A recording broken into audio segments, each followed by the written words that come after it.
Western civilization began to blossom 2,500 years ago in the small Greek state of Attica, and in particular its capital city, Athens. However, in the early part of the 5th century BC, Athens nearly disappeared.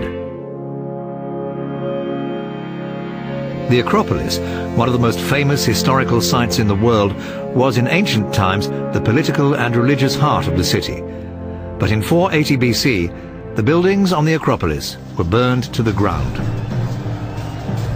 The people of Athens had been overwhelmed by an invading army of approximately 1 million Persians, commanded by their fearsome and illustrious king Xerxes I. Athenians deserted the city, and the Persians occupied it.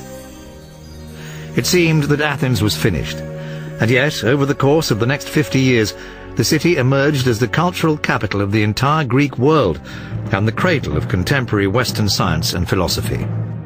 The Acropolis was rebuilt in grand style.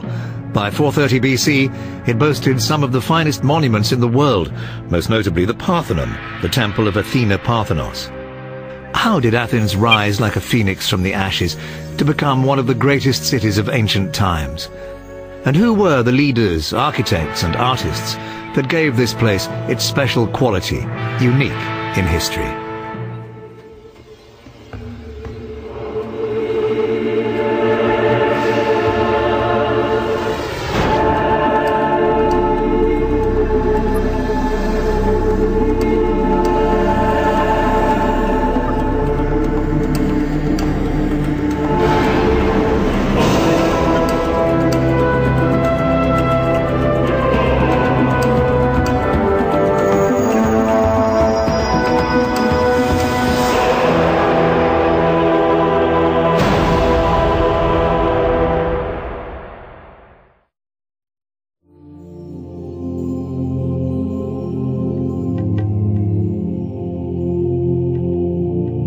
After the Persians finally left Athens, a leader emerged in 460 who would guide the city to cultural and military preeminence in the Greek world.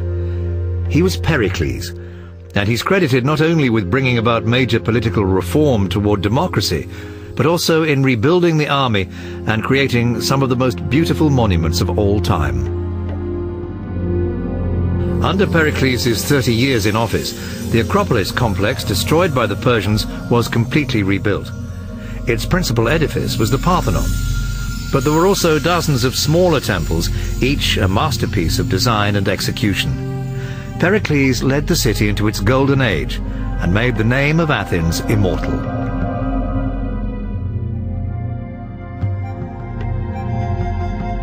This was an era of great artists like the sculptor Phidias. It was also a time when philosophers like Socrates and Plato contemplated fundamental truths in their schools. In the theatre, Sophocles and Euripides laid the foundations of tragic and comic drama. Almost every aspect of modern Western civilization, even sport, began in 5th century Athens.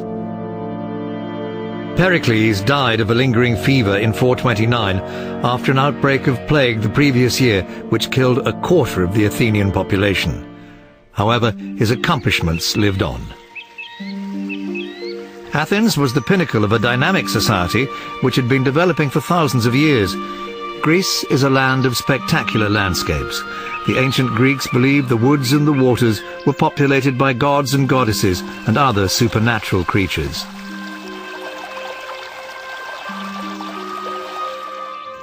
The earliest Greeks were warrior tribes who shared a common language but fought incessantly with each other, struggling for possession of the richest and most fertile land. The first settlements were primitive rural communities. Then, between 1500 and 1200 BC, there was a population explosion, resulting in rapid advances in culture and technology. Palaces and temples sprang up, evidence of which we can still see today. They were an appropriate setting for mythical stories, like those of the poet Homer, and the tales of adventure like the voyage of the Argonauts and the trials of Heracles. Many of these stories are more fiction than fact, but one is thought to be true: Homer's epic tale, the Iliad, which told of the war of the Greeks against the Trojans. Troy was the city that fell to a wooden horse filled with Greek warriors. But did Troy exist?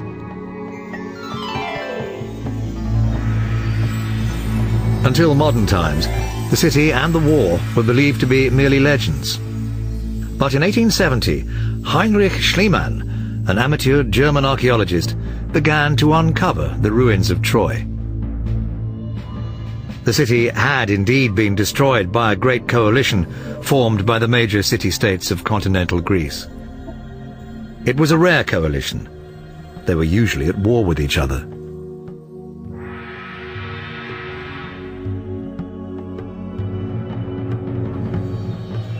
By the beginning of the 5th century BC, there were about 4.5 million people in Greece. It was at this time that Athens emerged as the most powerful of the city-states.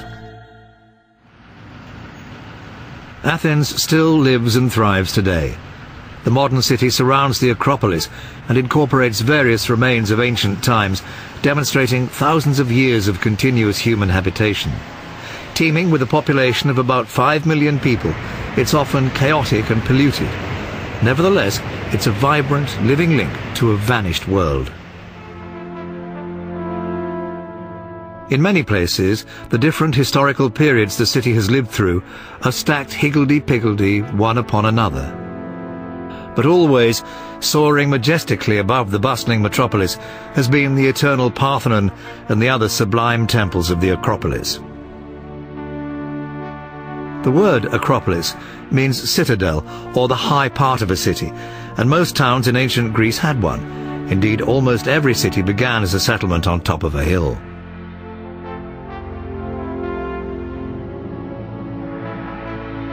Such rocky outcrops formed natural fortresses, protection against marauding wild animals and enemy armies. As Athens grew and spread, it was on the Acropolis that the upper echelons of society lived and worked. It was where philosophers debated and government was conducted. Most importantly, it was where the deities were worshipped.